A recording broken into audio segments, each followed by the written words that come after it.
All right, we're on aphorism 29 of Friedrich Nietzsche's Beyond Good and Evil, Prelude to a Philosophy of the Future, translated by Walter Kaufmann. Walter Kaufmann. He's a good translator for Nietzsche. Anyway, aphorism 29. Independence is for the very few. It is a privilege of the strong.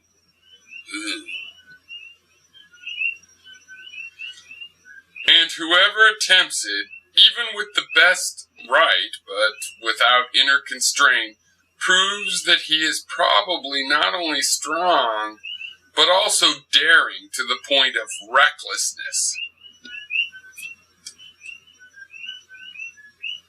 Independence. What are you saying, Nietzsche? Are we not supposed to be independent unless we're strong? It's more like, if you're not strong, you won't be independent. You can be strong and as poor could be, or not poor, or independence requires strength. It's just a realism. Right?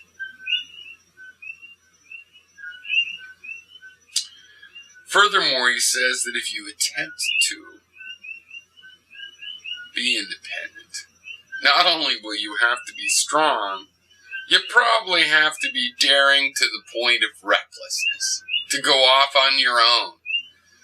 Because even the strong often decide not to do that. But the one that does, he enters into a labyrinth. He multiplies 1,000-fold the dangers which life brings with it in any case. Not the least of which is that no one can see how and where he loses his way, becomes lonely, and is torn piecemeal by some minotaur of conscience. Supposing one like that comes to grief, this happens so far from the comprehension of men that they neither feel it nor sympathize. And he cannot go back any longer, nor can he go back to the pity of men. This is often how I feel. It's like, well, it's interesting, but, I'm going to have to investigate my own path. And then you're like off where nobody can understand you. You make a discovery, Eureka! Look what... Oh, nobody gets it. They're too far away. And of course it could mean that I'm too far astray. Whatever. That's not the point. The point is that you find something unique nobody but you can understand. What is the judgment? What is the value of that? That's what this book is really about, those of you who think that, it's just a confusion. I think Nietzsche presents a situation in which we are seekers of truth, philosophers. We should not take a great deal of pride in that. That could just be our obsessive compulsiveness for an abstraction that might not even exist. Certainly isn't automatically justifiable. We just happen to be obsessed with it. Theoretically. In reality, many of us pursue, sophisticated falsehoods. All of us, you could say. And this is the problem presented to the philosopher of the future. A strong will that might be able to come along and solve this problem for us. All right, aphorism 30.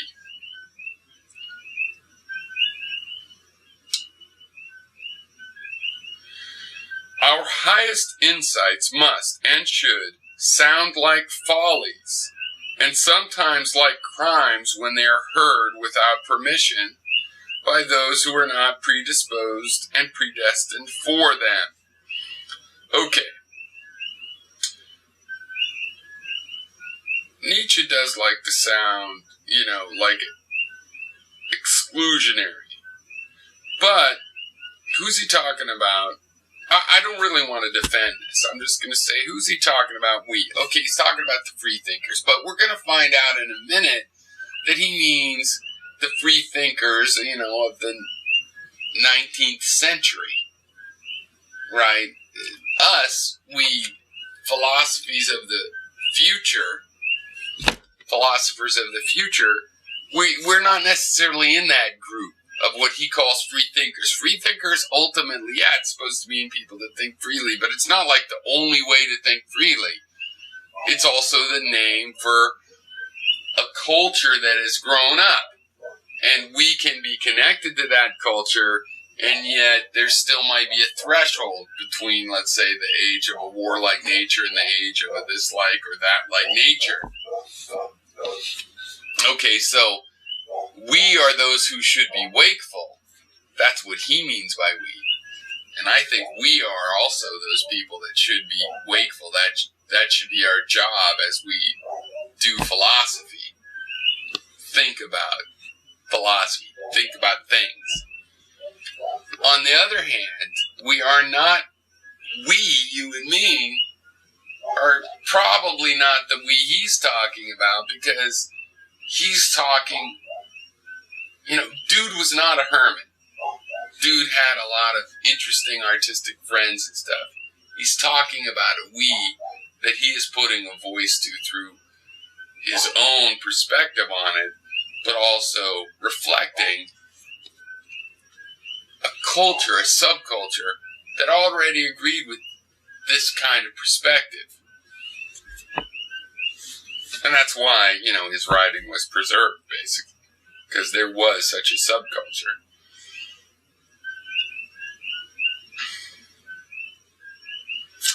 All right, continuing aphorism 30.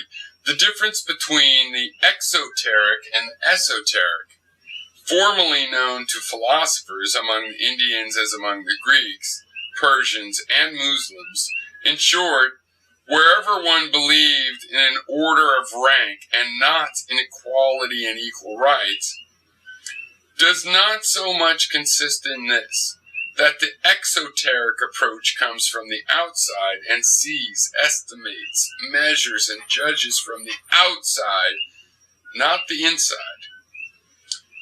What is much more essential is that the exoteric approach sees things from below. The esoteric looks down from above. It's an interesting distinction, but I don't necessarily utilize it a lot. There are heights of the soul from which even tragedy ceases to look tragic.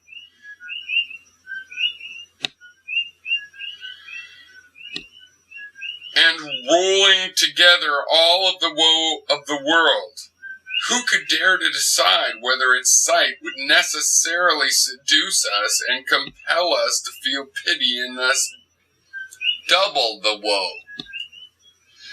All right. The modern mystic is a person who would pretend or perhaps attempt to achieve, or both, this height of the soul, right? From which tragedy ceases to look tragic. Now, I believe there is such a height of the soul, and I believe it is height. But just climbing a mountain and being high, where there's a good view, yay, it's not automatically better.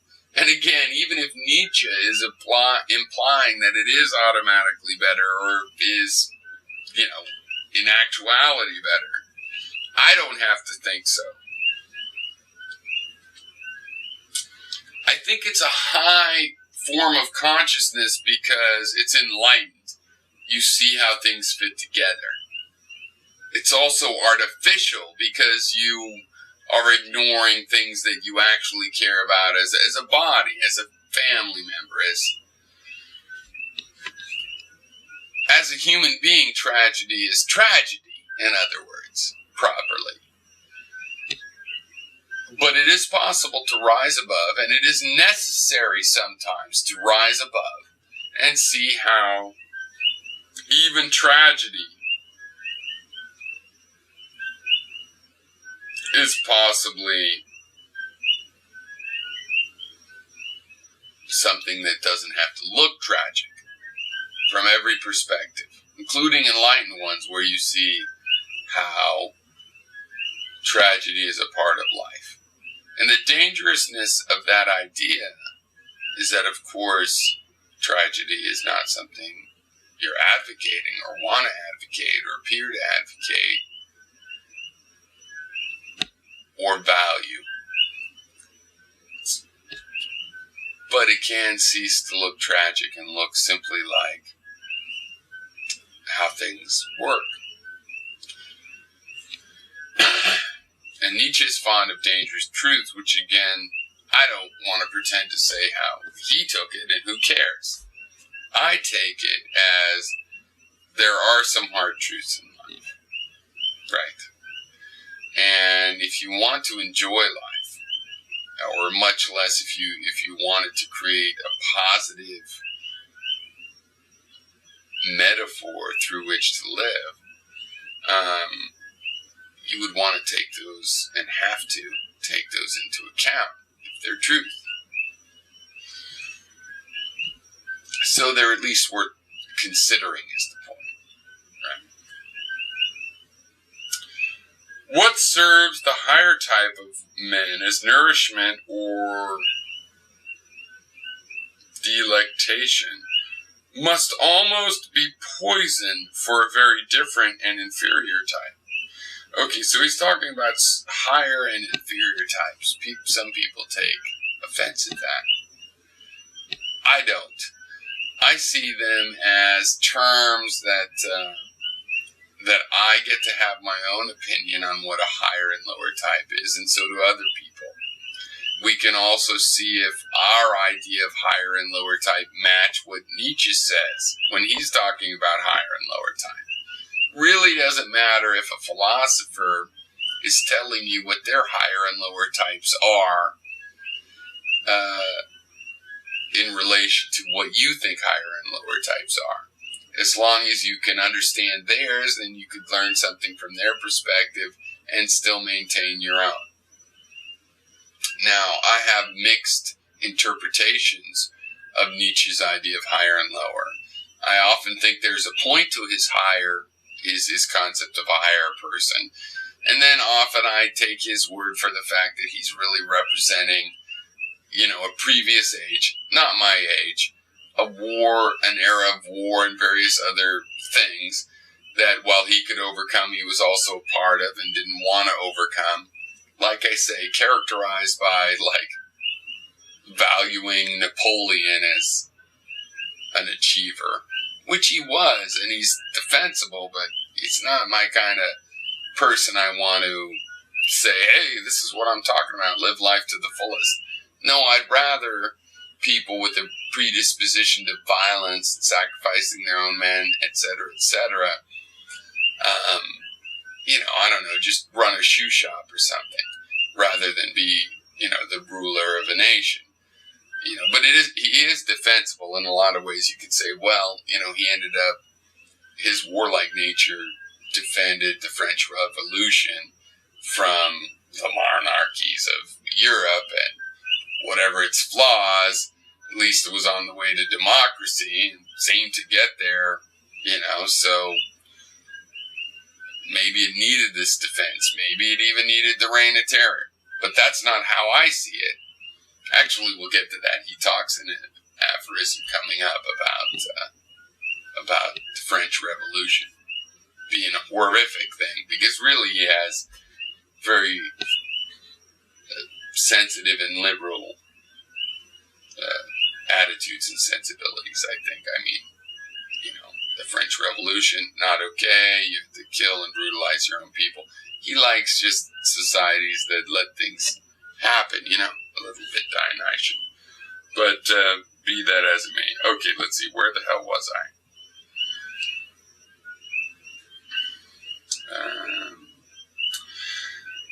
The virtues of the common man might perhaps signify vices and weakness in a philosopher. Okay, here's where we talk about what does it mean when Nietzsche contradicts himself.